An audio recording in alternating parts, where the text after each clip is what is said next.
Number 1. Philippines. Over 1 million tons. And we are sitting on gold. They are sitting on top of the world's wealth, which was put into a secret account, and it has more gold than anybody knows about. Assets, it's gold. It's more gold than people know about. It's over 1 million metric tons of gold. So 1 million metric tons of gold is not something you can just hide. So where's the gold? 400,000 metric tons are in the central bank of the Philippines.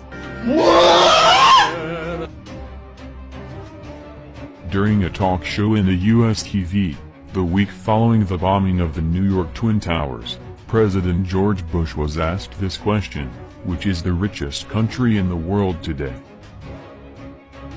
With a smile he said, the Philippines. Is it real? You decide.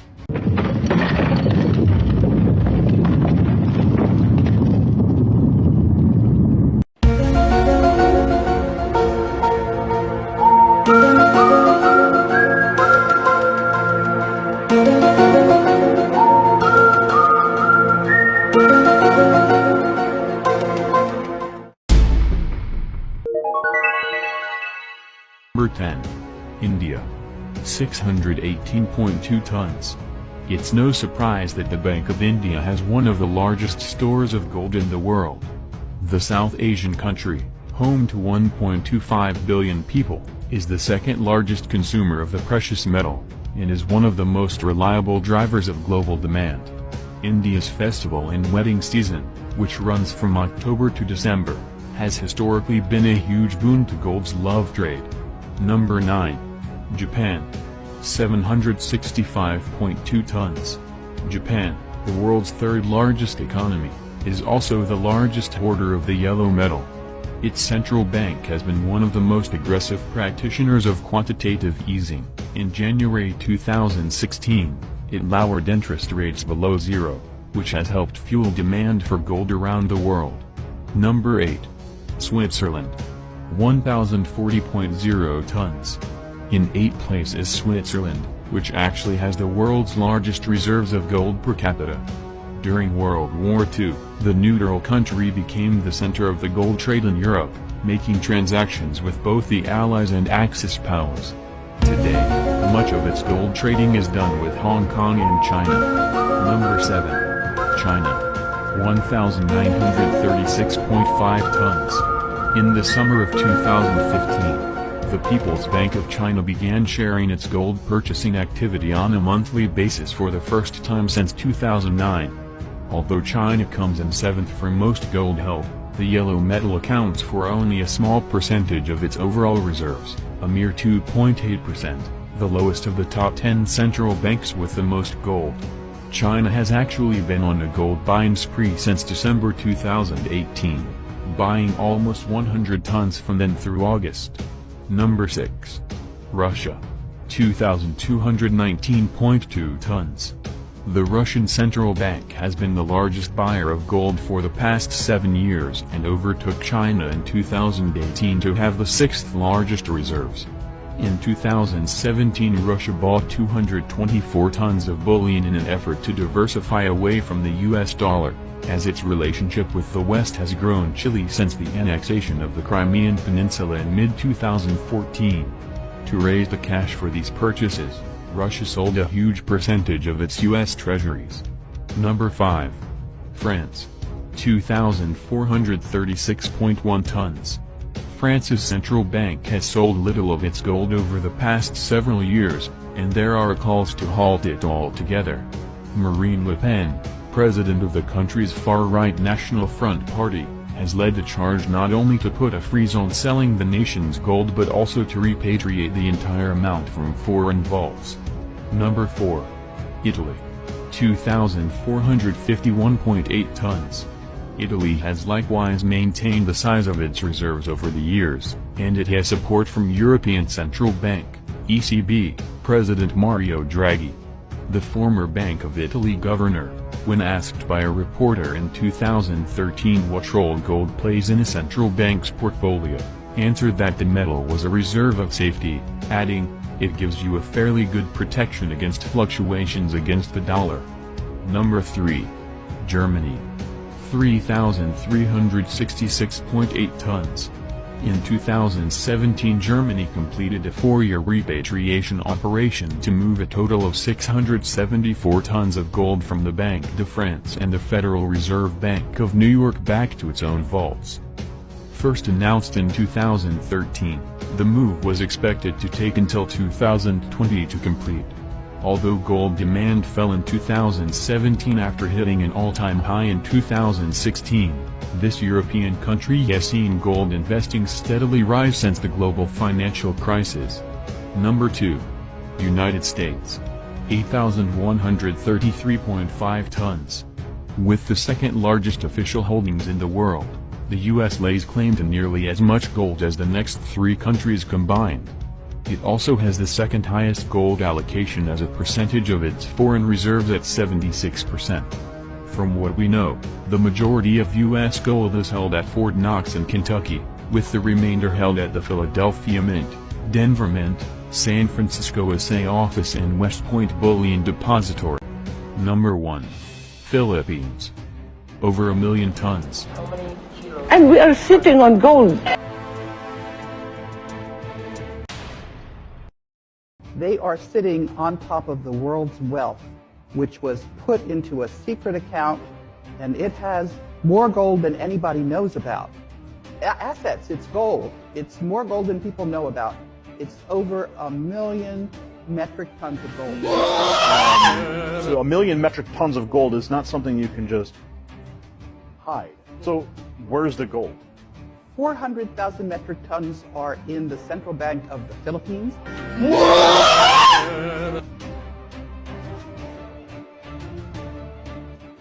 There's over 200,000 metric tons in Union Bank of Switzerland, and some of that gold is buried securely in the Philippines as well.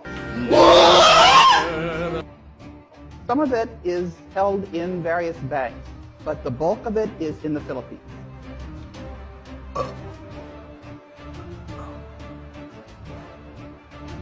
So the World Bank holds the note on that gold? No. It is in a special trust account that was set up by Ferdinand Marcos.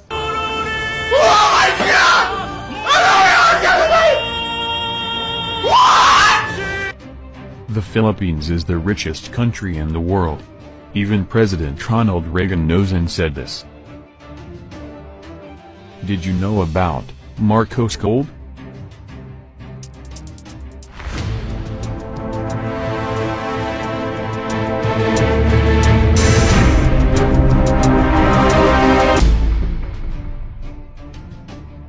In 1930, Europe was in a depression and Germany was financially bankrupt.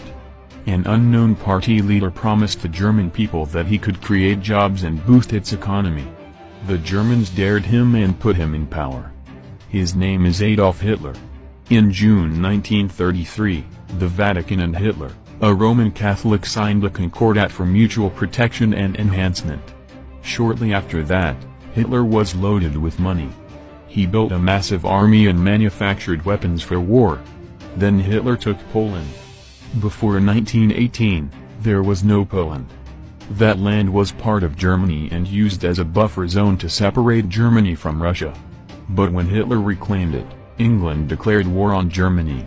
Throughout the Spanish occupation of the Philippines, members of the Tagalano clan have been visiting Europe since some of their relatives were English and Austrian. From 1866 to 1898, Prince Julian MacLeod Tagalano had also been frequenting the Vatican. In 1934, under Pope Pius XII, the Vatican negotiated with a member of the Filipino royal family, the Christian Tagalano clan in Philippines. An agreement was reached that 640,000 metric tons of the Tagalano gold would be lent to the Pope. This was part of that gold accumulated by the Southeast Asian Empire during its glorious reign of 900 years. In 1939, 2 members of the Tagalano family and a Roman Catholic priest, Father Jose Antonio Diaz, brought the gold from Cotacainabaldo, Salva, to the Vatican. After doing this, Father Diaz went back to the Philippines and resided in Cabanatuan City. After World War II, he facilitated the safe return of the 640,000 metric tons of gold from the Vatican to the Philippines. A lease agreement was made between the Talano clan and the Philippines government. A total of 617,500 metric tons of gold was deposited in the newly installed Central Bank of the Philippines to comply with its requirement for gold reserve. Under the terms of the contract, the Central Bank became the holder of that gold. That lease agreement will expire in the year 2005. Having gained the trust and confidence of Father Diaz, the Talano clan made him the main negotiator and trustee of their gold. Father Diaz, in turn, hired the services of attorney Ferdinand D. Marcos, then a highly recommended brilliant young lawyer having attained notoriety when he successfully defended himself in a Nalondasan case in 1939. The Talano clan paid commission to Father Diaz and attorney Marcos in gold, 30% from the principal of 640,000 metric tons. In 1949, the two richest men in the world were Father Jose Antonio Diaz and attorney Ferdinand D. Marcos. Between the two of them they legitimately earned and owned 192,000 metric tons of gold. Ferdinand Marcos withdrew their share of the gold from the central bank and minted it. Sometime later, Father Diaz and Marcos brought their gold to Switzerland, in the Swiss Bank Corporation in Zurich.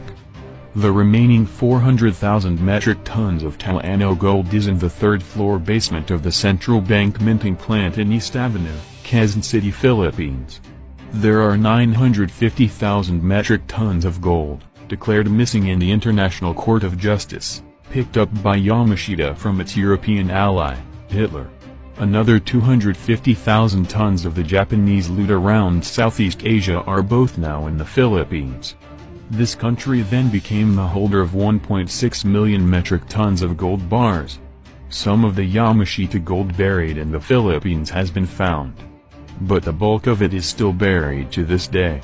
And even now, thousands are secretly digging for it, including Japanese treasure hunters. The Wall Street Journal in its November 15, 1985 issue wrote that 2/3 of all gold in the world is in the Philippines.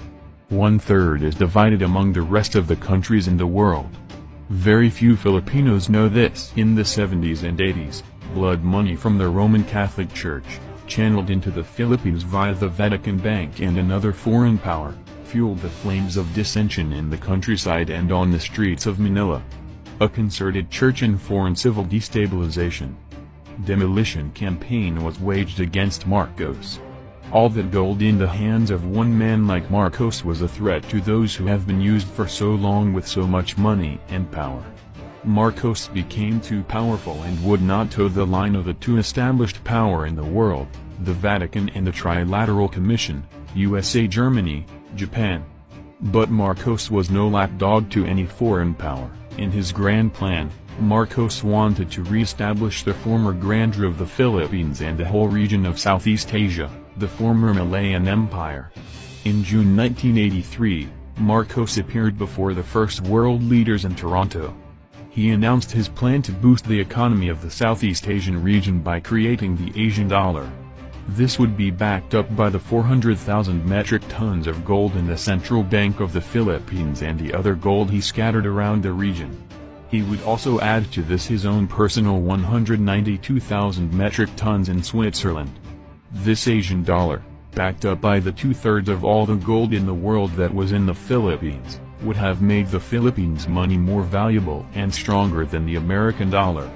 This was his vision to raise Southeast Asia to be at par with the rest of the first world countries. When Father Jose Antonio Diaz, alias Severino Sandaromana, died in 1974, all that 30% commission in gold became legendary Marcos gold. After providing for his family in Marcos' letter of instruction, the whole wealth derived from this was supposed to be given to the Filipino people. This was the Marcos wealth that some politicians and churchmen kept on saying was the ill-gotten Marcos wealth that until today is in Marcos' secret accounts. Here, 170 banks that Marcos deposited money on.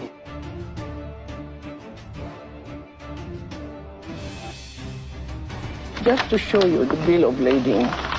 How much is $240 million. Oh my goodness. Is it million? Billion? billion? Billion? 240 billion?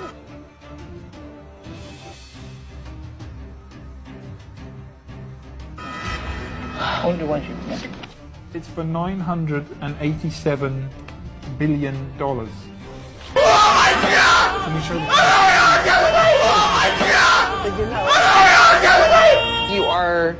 You are rich beyond compare. No, this will save the world.